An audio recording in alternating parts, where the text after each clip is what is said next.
अगर आपके bank account में 50,000 1 लाख रुपया फालतू के पड़े हुए हैं और आप ये सोच रहे हैं कि इस पैसे को मैं धीरे धीरे एसआईपी के जरिए इन्वेस्ट करूंगा, तो आप हर दिन अपने रिटर्न का गला घोट रहे हैं, क्योंकि किसी को पता नहीं है कि बाजार कब ऊपर चला जाए। लेकिन आज मैं आपको इस वीडियो में एसआईपी कैलकुलेटर और लमसम कैलकुलेटर दिखाऊंगा और फाइनली बताऊंगा कि किस में होगा ज़्यादा फायदा। तो चलिए सीधे स्क्रीन पर चलते हैं। आप यहां पर एसआईपी कैलकुलेटर देख सकते हैं।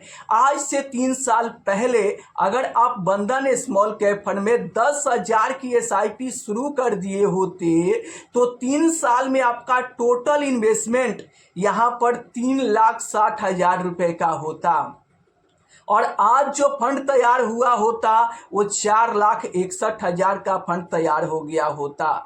मतलब 3,60,000 के इन्वेस्टमेंट पर 1,01,000 का प्रॉफिट आपको होता। लेकिन इसी बंधन स्मॉल कैप फंड में आप आज से 3 साल पहले 1 लाख रुपया लमसम कर दिए होते तो आज उसकी वैल्यू आप देख सकते हैं यहाँ पर 2,09,000 रुपया देखने को मिलता।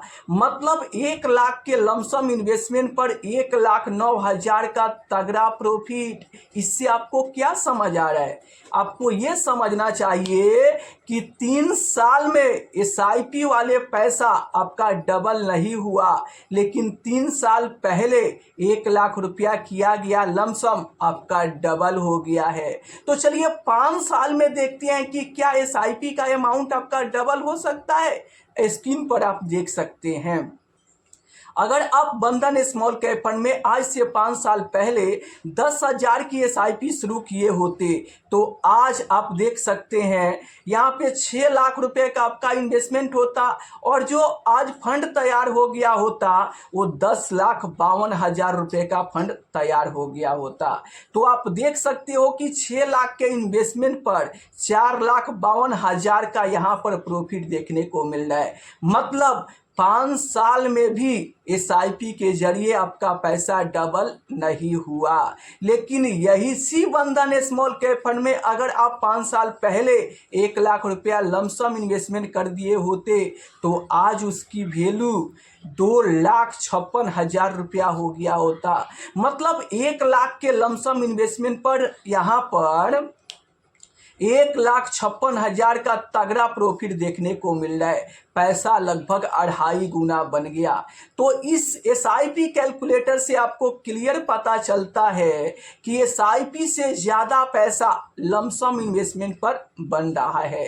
क्यों? क्योंकि देखो लमसम आप यहाँ पर एक मोटा अमाउंट कर रहे हो। जैसे आप मान लो कि 1 लाख रुपया लमसम किए, एग्जाम्पल आपको 10% का रिटर्न मिलता है तो साल का 10,000 रुपया आपको प्रॉफिट होगा और अगले साल 1,10,000 से इस पे रिटर्न मिलेगा। लेकिन अगर आप सिर्फ 10,000 की एसआईपी करते हो और उस पे 10% का रिटर्न मिला तो 1,000 का प्रॉफिट होगा और अगले साल से 11,000 पर ही आपको रिटर्न मिलेगा। तो फाइनली मैं आपको बता दूं कि एसआईपी और लमसम में ज़्यादा पैसा लमसम बना रहा है। भले आपके पोर्टफोलियो में लमसम इन्वेस्टमेंट में XIRR रिटर्न कम दिखे, लेकिन पैसा लमसम इन्वेस्टमेंट ही ज़्यादा बना रहा है। जैसे मैंने आपको कैलकुलेटर पर दिखाया कि 3 साल में भी बंधन स्मॉल कैप फंड ने लमसम इन्वेस्टमेंट को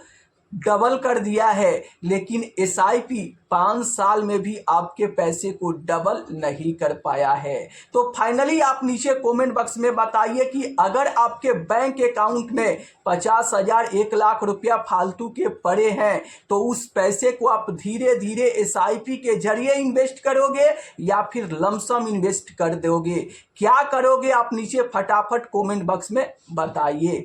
चलिए आज का एक सवाल आया है, आप देख सकते हैं कि मेरा पास 10+ ईयर्स का टाइम है, क्या मैं पूरा पैसा मिड एंड स्मॉल कैप में कर सकता हूं? प्लीज एडवाइज कीजिए। तो देखिए, अगर आपके पास 10 साल का समय है और आप पूरा पैसा स्मॉल कैप और मिड कैप में डालना चाहते हैं तो सिर्फ समय से नहीं होता है। आप अपने आप से पूछिए कि अगर आप पूरा पैसा स्मॉल कैप और मिड कैप में डाल देते हैं और आगे चल के आपका पोर्टफोलियो 40%, 50% तक गिर जाता है तो क्या आप उस गिरावट को बर्दाश्त कर पाएंगे, झेल पाएंगे, या फिर डर कर पैसा निकाल कर भाग जाएंगे? अगर आपका यहाँ पर फैसला डर कर पैसा निकाल कर भाग जाने वाला है तो आपको बिल्कुल भी 10 साल का टाइम होते हुए भी पूरा पैसा स्मॉल कैप और मिड कैप में नहीं डालना चाहिए। लेकिन अगर आपके तरफ से इस सवाल का जवाब ये आता है कि अगर मेरा पोर्टफोलियो 40%, 50% भी गिर जाता है तो भी मैं इन्वेस्टेड रहूंगा, तो आप बेफिक्र होकर 10 साल के लिए पूरा पैसा स्मॉल कैप और मिड कैप में डाल सकते हैं। इससे कोई दिक्कत, कोई परेशानी नहीं होगा, बशर्ते आप स्मॉल कैप और मिड कैप फंड की वोलेटिलिटी, उतार चढ़ाव को झेल सकते हो तभी। देखो, यहाँ पर मैं आपको बता दूं कि आप स्मॉल कैप मिड कैप में पूरा पैसा डालोगे, लेकिन फंड मैनेजर आपके पैसे को यहाँ पर, जैसे एक स्मॉल कैप फंड का मैं यहाँ पर एसेट एलोकेशन रखूँ तो आप देख सकते हैं यहाँ पर ये Nippon India small cap fund का एसेट एलोकेशन है, मार्केट कैप है। तो लार्ज कैप में यहाँ पर 13.93% पैसा लगा हुआ है, मिड कैप फंड में भी 13.37% पैसा लगा हुआ है और स्मॉल कैप में 65.93% पैसा लगा है। अब आप सोचो कि आप तो सारा पैसा स्मॉल कैप में डाल रहे हो, फिर भी आपके पैसे को फंड मैनेजर यहाँ पर स्मॉल कैप के स्टॉक के साथ साथ मिड कैप स्टॉक में भी, लार्ज कैप स्टॉक में भी इन्वेस्ट कर रहे हैं। तो आपका पैसा पूरी तरह से यहाँ पर डिवर्सिफाई हो रहा है। इसलिए अगर 10 साल का समय के लिए आप स्मॉल कैप मिड कैप में पूरा पैसा डालना चाहते हो और बाजार की उतार चढ़ाव को बर्दाश्त कर सकते हो, अपने पोर्टफोलियो को गिरते हुए आप देख सकते हो, तो आपको बेफिक्र होकर स्मॉल कैप और मिड कैप में 10 साल के लिए पूरा पैसा इन्वेस्ट कर देना चाहिए। इससे आपको ये फायदा होगा कि आपके पैसे पर सबसे फास्ट ग्रोथ होगा। क्यों? क्योंकि यही स्मॉल कैप मिड कैप आपके पैसे पर तूफानी रिटर्न बना कर देंगे। और स्मॉल कैप की पावर, अगर 10 साल तक इन्वेस्टेड रहते हो और जिस स्मॉल कैप फंड में आप इन्वेस्टमेंट करोगे और वो फंड अगर तगड़ा परफॉर्मेंस किया तो 10 साल में पैसा 10 गुना तक बना सकता है। अगर आपका वो फंड मीडियम परफॉर्मेंस किया तो 10 साल में आपके पैसे को 7 से 8 गुना बना सकता है। और मान लो कि आप जिस स्मॉल कैप फंड में इन्वेस्ट किया और उस फंड का परफॉर्मेंस कमजोर हो जाता है तो भी 10 साल में आपके पैसे को 4 से 5 गुना स्मॉल कैप बनाने का दम रखता है, बशर्ते आप स्मॉल कैप की उतार चढ़ाव को झेल कर और 10 साल तक इन्वेस्टेड रह सकते हो। तो फाइनली आपको क्या करना चाहिए? अगर आप स्मॉल कैप की उतार चढ़ाव को झेल सकते हो, 10 साल तक इन्वेस्टेड रह सकते हो, तो बेफिक्र होकर आपको यहाँ पर पूरा पैसा स्मॉल कैप मिड कैप में डाला जा सकता है, क्योंकि आपके पैसे को फंड मैनेजर यहाँ पर डिवर्सिफाई करके इन्वेस्ट करेंगे। आप भले अपना पूरा पैसा स्मॉल कैप मिड कैप में डाल रहे हो, लेकिन फंड मैनेजर आपके पैसे को स्मॉल कैप के स्टॉक के साथ साथ मिड कैप और लार्ज कैप स्टॉक में भी पैसा इन्वेस्ट कर रहे हैं। इसलिए आप चाहो तो कर सकते हो, कोई दिक्कत वाली बात नहीं है। चलिए, अगला जो सवाल आया है वो आप देख सकते हैं। ये सवाल आया है केसर सिंह जी के तरफ से। Sir, review my portfolio for 15 year. 15 साल के लिए इनका पोर्टफोलियो आया है। सबसे पहला fund Parag Parikh flexi cap fund में इनका 2000 की SIP चल रहा है। Motilal Oswal mid cap fund 2000, Edelweiss mid cap fund 2000, Bandhan small cap 2000 और Invesco India small cap fund में 2000। मैं आपको बता दूं कि इस पोर्टफोलियो को काफ़ी ज़्यादा दिमाग लगाकर बनाया गया है और ज़्यादा दिमाग बराबर पैसा कम बनता है। क्यों? क्योंकि आपका गोल 15 साल के लिए है और 15 साल के लिए ये पोर्टफोलियो फिट नहीं बैठ रहा है। अगर आप इस पोर्टफोलियो से 14 से 15% का रिटर्न की उम्मीद रखते हो तो बेफिक्र होकर इस पोर्टफोलियो के साथ आप इन्वेस्टमेंट कंटिन्यू कर सकते हो। लेकिन अगर आप चाहते हो कि इस पोर्टफोलियो से मुझे 18%, 20% तक का रिटर्न मिले, वैसे तो रिटर्न की गारंटी नहीं होता है, लेकिन आप चाहो तो 18%, 20% रिटर्न मिले तो इस पोर्टफोलियो में बदलाव की जरूरी है। क्या जरूरी है और इस पोर्टफोलियो में क्या गलती है, ध्यान से समझना, सारे इन्वेस्टर के काम आएंगे। देखो, इनका 15 साल का गोल है और 15 साल के लिए ये स्मॉल कैप में 2-2 हज़ार 4 हज़ार का इन्वेस्टमेंट कर रहे हैं, जिसमें से 500-500 रुपया तो लगभग लार्ज कैप के स्टॉक में लग जाएंगे। क्यों? क्योंकि आप यहाँ पर स्मॉल कैप का, यहाँ पर मार्केट कैप जाके देखोगे तो फंड मैनेजर सारे पैसे तो स्मॉल कैप स्टॉक में नहीं लगाते हैं, कुछ पैसा मिड कैप स्टॉक में और कुछ पैसा लार्ज कैप स्टॉक में भी लगाते हैं। तो स्मॉल कैप में आप 2 हज़ार इन्वेस्टमेंट कर रहे हो, लेकिन 500 रुपये लार्ज कैप स्टॉक में भी लग रहा है, तो 2 फंड से 500 हज़ार रुपये आपके लार्ज कैप स्टॉक में चला गया, 2 मिड कैप फंड से 500 रुपये आपका लार्ज कैप में चला गया, तो 2 हज़ार रुपया आपका यहाँ पर लार्ज कैप के स्टॉक में चला गया। और जो 2 हज़ार आप यहाँ पर फ्लेक्सी कैप में डाल रहे हो वो पैसा भी ज़्यादातर लार्ज कैप में जा रहा है। अगर मैं आपको आसान भाषा में बताऊं तो आपके पोर्टफोलियो से 4 हज़ार का इन्वेस्टमेंट लार्ज कैप स्टॉक में हो रहा है, जिससे लंबे समय में आपका रिटर्न काफ़ी कम हो सकता है। क्यों?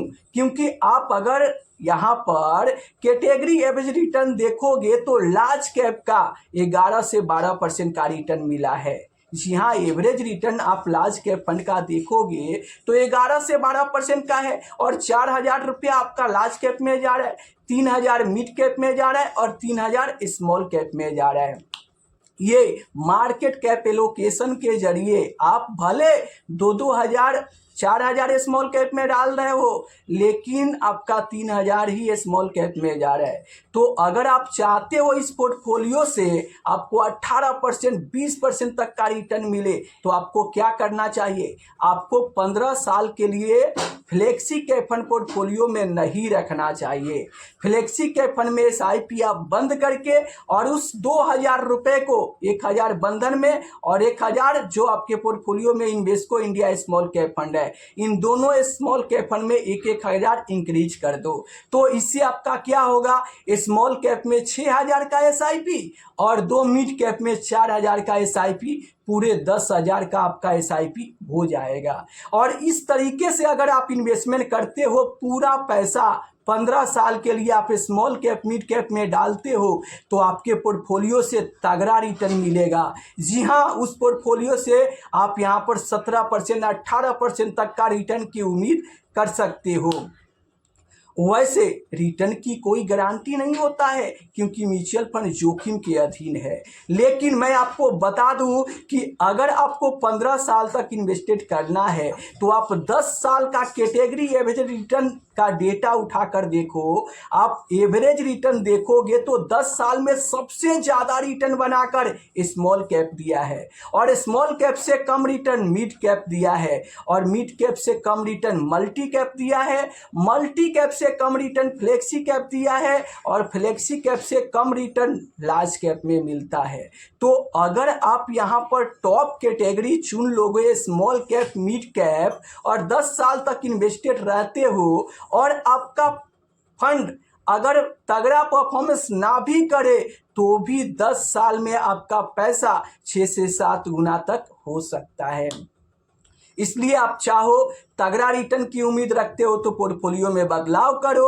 अगर इस पोर्टफोलियो से 14 से 15% का रिटर्न उम्मीद रखते हो तो इस पोर्टफोलियो के साथ आप कंटिन्यू कर सकते हो। मैं आपको बता दूं कि म्यूचुअल फंड में रिटर्न की गारंटी नहीं होता है, म्यूचुअल फंड जोखिम के अधीन होता है। चलिए अगला जो सवाल आया है वो आप देख सकते हैं यहाँ पर।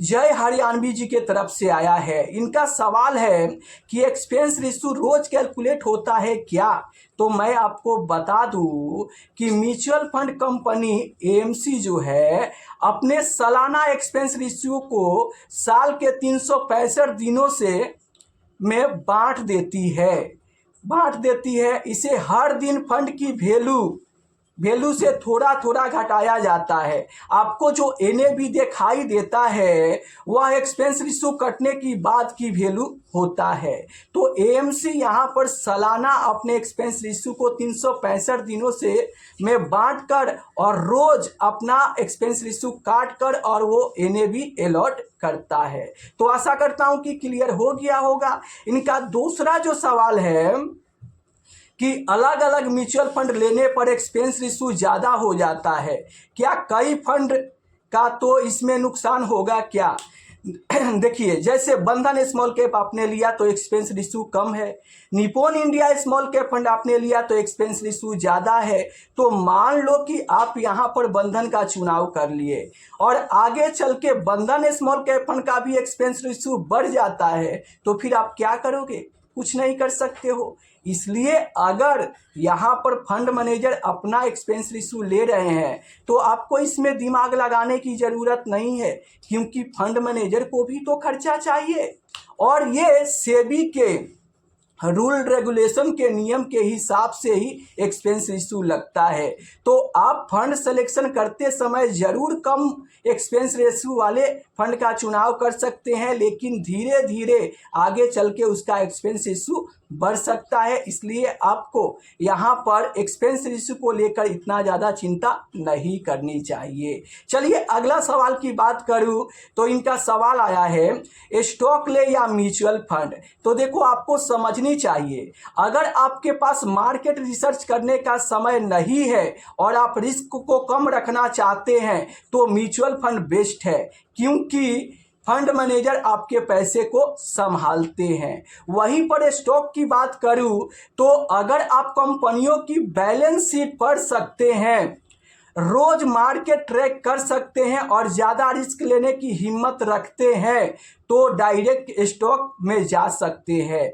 वैसे बिगिनर्स के लिए म्यूचुअल फंड से शुरुआत करना बेहतर माना जाता है, क्योंकि वहाँ पर एक फंड मैनेजर होते हैं, आपके पैसे को मैनेज करते हैं। और यहाँ पर देखो, स्टॉक में क्यों ज़्यादा रिस्क हो जाता है, क्योंकि आप एक ही स्टॉक में पैसा लगाओगे, उस स्टॉक से अगर कोई बैड न्यूज, परफॉर्मेंस कमज़ोर होता है, गिरावट होता है, तो आपको लॉस ज़्यादा दिखेगा। लेकिन म्यूचुअल फंड में क्या होता है कि लगभग एक म्यूचुअल फंड आप लेते हो तो वहां पर 70 से 80 कंपनी उसके पोर्टफोलियो में रहता है, तो वहां पर पैसा डिवर्सिफाई होके लगता है, इसलिए म्यूचुअल फंड में रिस्क कम हो जाता है। तो मैंने आपको बता दिया कि ज़्यादा रिस्क के साथ जाना चाहते हो तो स्टॉक है, कम रिस्क के साथ जाना चाहते हो तो म्यूचुअल फंड बेहतर हो सकता है। इनका अगला सवाल आया है कि एक म्यूचुअल फंड कि एक इक्विटी कंपनी में मैक्सिमम कितना इन्वेस्ट करना चाहिए।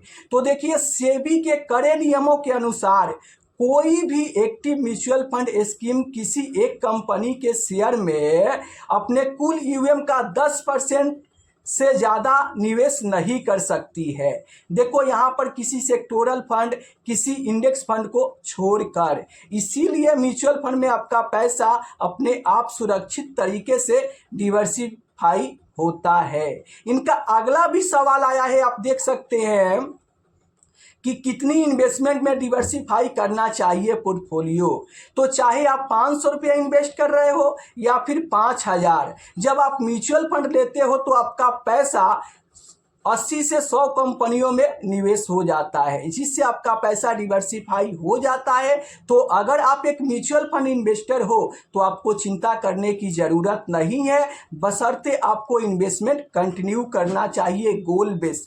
सबसे पहले आपको ये चुनना चाहिए कि आप कितने साल के लिए इन्वेस्ट कर रहे हो। 10 साल के लिए इन्वेस्ट करना चाहते हो तो स्मॉल कैप कैटेगरी बेस्ट है, 7 साल के लिए इन्वेस्ट करना चाहते हो तो मिड कैप कैटेगरी बेस्ट है, और अगर 5 से 6 साल के लिए तो मल्टी कैप फंड बेस्ट है।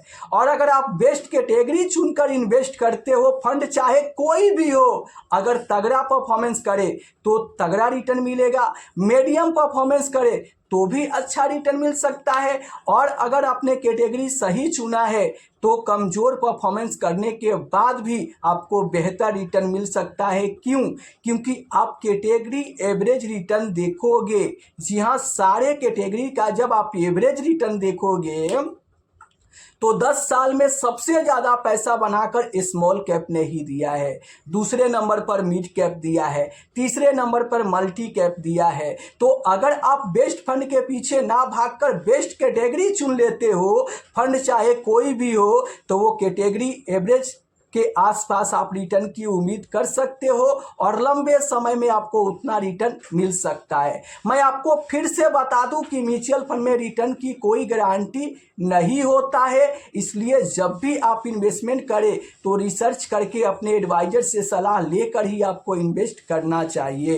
अब आखिरी सवाल आया है कि बंधन स्मॉल कैप फंड में SIP करे या लमसम करे। तो अगर आपके पास एक मोटा रकम है, 50,000 1 लाख रुपया है, और उस पैसे को आप 10 साल के लिए इन्वेस्ट करना चाहते हो, तो आप लमसम इन्वेस्टमेंट कर सकते हो, सही डिसीजन होगा। लेकिन अगर आप एक सैलरी पर्सन हो, आप कहीं पे जॉब करते हो और महीने के आखिरी में आपके पास पैसा आता है, तो वैसे में तो आप लमसम नहीं कर पाओगे, तो वैसे में आपके लिए SIP ही बेहतर हो सकता है। तो फाइनली है कि मोटा पैसा है तो लंबे समय के लिए आप लमसम कर दो, पैसा नहीं है, अगर आप महीने के आखिरी में पैसा आता है तो आपके लिए SIP का ऑप्शन ही बेस्ट होगा। SIP के जरिए ही आप हर महीने इन्वेस्ट करके और लंबे समय में एक बड़ा फंड बना सकते हो। तो दोस्तों, अगर वीडियो अच्छा लगा है तो वीडियो को लाइक कर दीजिए, चैनल को सब्सक्राइब कर दीजिए और इस वीडियो को हाइप कीजिए ताकि ज़्यादा से ज़्यादा लोगों के पास जाए और वो भी समझ सके कि SIP में ज़्यादा फायदा होता है या लमसम में। अपने बैंक अकाउंट में एक बड़ा अमाउंट रख के और बाजार गिरने का इंतजार करने से अच्छा है कि उस पैसे को लंबे समय के लिए इन्वेस्ट करके और बाजार में टाइम ज़्यादा दिया जाए, इससे पैसा ज़्यादा बनेगा। तो फाइनली आप नीचे कमेंट बॉक्स में बताइए कि क्या आपके पोर्टफोलियो में बंधन स्मॉल कैप फंड है तो आपको कितना का रिटर्न दे रहा है। और अगर आपके भी मन में इसी तरीके का कोई सवाल चल रहा है तो आप नीचे कमेंट बॉक्स में पूछ सकते हैं।